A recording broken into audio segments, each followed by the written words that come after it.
Napoleon Bonaparte died on St. Helena on May 5, 1821. He spent his last 6 years there, after his defeat at the Battle of Waterloo in 1815. Locked in a cage, deprived of everything, how Napoleon Bonaparte died. Today marks 101 years since the day one of the outstanding generals of Europe, the deposed Emperor of France, Napoleon I Bonaparte, died on the small island of St. Helena, lost in the vastness of the Atlantic Ocean. It is unlikely that the world would have known this inconspicuous piece of land so well. Discovered in 1502 by Portuguese sailors on their way to India, St. Helena Island has long been an ordinary transit point on the way of ships to the Indian Ocean. In the 17th century, it came under the control of the British Empire, and in 1815, the whole of Europe learned about him, because for many years he was to become the last refuge of the great and terrible Napoleon Bonaparte, a cage without golden bars. After his first abdication in 1814, Napoleon went into exile on the Mediterranean island of Elba, but it could hardly be called heavy. The deposed emperor lived there like a royal person. Only the British warships on duty off the coast of the island were reminded of the restriction. But it was not difficult for Napoleon to deceive them when the right moment came. Bonaparte fled from the island to his native France and less than 3 weeks later triumphantly entered Paris. The 100 days of Napoleon's second coming ended in defeat. However, after losing the Battle of Waterloo and ending up in the hands of the British, the emperor was calm. He did not expect a severe punishment when it was announced to him that St. Helena Island would become his new home for the rest of his days. The imperturbable Napoleon said in shock, "I would prefer to be handed over to the Bourbons." The small island of St. Helena, 200 kilometers away from the nearest land, was indeed a very secluded place from which it was absolutely impossible to escape. If earlier on the island, which had an area of just over 200 square kilometers, there was only a base for supplying British ships with fresh water, and there was a small garrison of guards, then with the arrival of Napoleon, security measures were seriously strengthened, bearing in mind that Napoleon escaped from under their noses from Elba. This time the British approached the protection of the august person with full responsibility. A house that looked more like a prison was placed at his disposal. There was an open area for walking around the house, and at night the house was cordoned off by British soldiers around the perimeter. The former emperor did not have free movement on the island. He was allowed to take walks only inside this zone, not a small one. However, in each of Bonaparte's walks, he was accompanied by a British officer who kept his distance. The site itself was guarded by soldiers. Napoleon was watched no less carefully from the sea. There were 2 frigates armed with guns, several brigs, and 1 corvette in the roadstead around the island. In addition to the British, there were also military representatives of France, Austria, and Russia on St. Helena, who performed observation functions. The Russian envoy, Count de Balmain, described Napoleon's guards as follows: 3 infantry regiments, 5 companies of artillery, and a detachment of dragoons form the main corps of the garrison.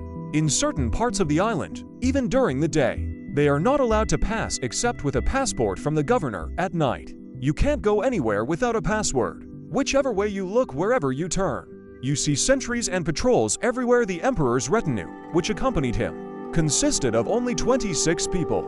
And then, appointed in 1816 to the post of governor of Hudson Low Island, he tried, under one pretext or another, to remove his loyal servants from Napoleon. This greatly infuriated Bonaparte, who considered such an attitude to him a belittlement of his status. He was constantly in conflict with Low, demanding appropriate treatment. France, army, the avant-garde, but that wasn't the main evil. Napoleon Bonaparte lived all his life in constant motion, in solving problems and tasks of a national scale, and here he found himself alone, without communication with the outside world, locked in a large cage, but the bars of which were by no means golden. Inaction weighed heavily on him. Having previously been under constant stress, working 15 hours a day, Napoleon was faced with the lack of at least some kind of occupation on the island. The only thing he could do was dictate his memories to the secretary. By the way, Bonaparte considered his war against Russia to be one of his most fatal mistakes.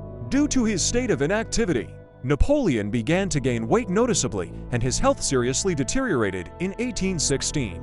A strong blow to the emperor's morale was caused by the news that came from England about the death of Princess Charlotte. She was a contender for the British throne and treated the disgraced commander well. Napoleon pinned his main hopes for liberation on her. After the heiress of the British crown suddenly died, Bonaparte finally realized that he was not destined to get out of this hated island. He fell into a deep depression and stopped leaving the house altogether. The condition began to deteriorate. The island doctor diagnosed him with hepatitis, but most likely it was about stomach cancer. Napoleon's father died of this disease at the age of 38, and in 1819, he himself began to complain of severe abdominal pain. The famous French physician François Antimarchi, who arrived on the island at the end of 1819, was surprised to note that the patient himself did not seek recovery. It seems that it was so realizing that fate did not give him any more chances. Napoleon really wanted to die. In 1820, he had already stopped getting on a horse and generally leaving the house. Overwork became very noticeable. Often when he began a sentence, he did not finish it, falling into deep thought.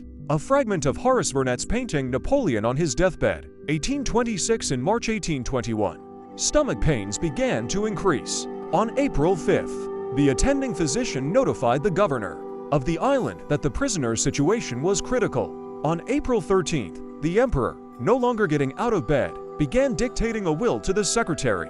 In particular, Napoleon wished his ashes to rest on the banks of the Seine, and he bequeathed his property to close people who proved their personal devotion. The prisoner's torment intensified every day.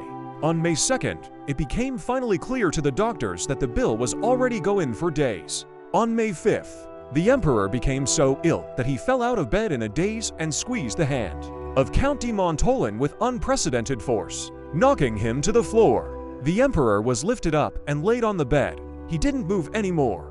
Bonaparte lay motionless for several hours with his eyes open and did not moan. On this day, a storm raged on the island. The wind knocked down trees and beat against windows, and the haggard ruler rested on his deathbed, living the last hours of his life. In the adjoining rooms were Governor Lowe and the envoys of France, Austria, and Russia, with only a doctor, a priest, the Comte de Montolon, and a servant march, and around the emperor. Around 6 p.m., Napoleon's lips moved. The last words that could be heard were, "France, army." The avant-garde, Napoleon Bonaparte, died on May 5, 1821, at about 6 p.m., at the age of 52. Poisoned or cured. The rapid development of Napoleon's disease has repeatedly led historians to believe that he was poisoned. In particular, the so-called slow poison could be used, which accumulates in the body and eventually kills a person, based on the memoirs of the servant of Emperor Louis Marchand in 1955. Swedish toxicologist Stanfors would suggested that this poison could be arsenic. There was much evidence in favor of this version in the symptoms of the disease described by the servant. In 1960, British scientists analyzed the composition of hair from a strand cut from Bonaparte's head. On the second day after his death, the concentration of arsenic in it significantly exceeded the limit. However, the violent death version has many opponents. First, they note, what was the point of poisoning Napoleon if he was locked up on the island with careful protection and did not pose a serious danger? And secondly, arsenic in the 18th, 19th centuries was part of many medicines, including those that treated Napoleon. Its accumulation in tissues in this case is quite understandable. In any case, no one can say for sure now why the great French commander, who left such a noticeable mark in history, died on a small island lost in the Atlantic.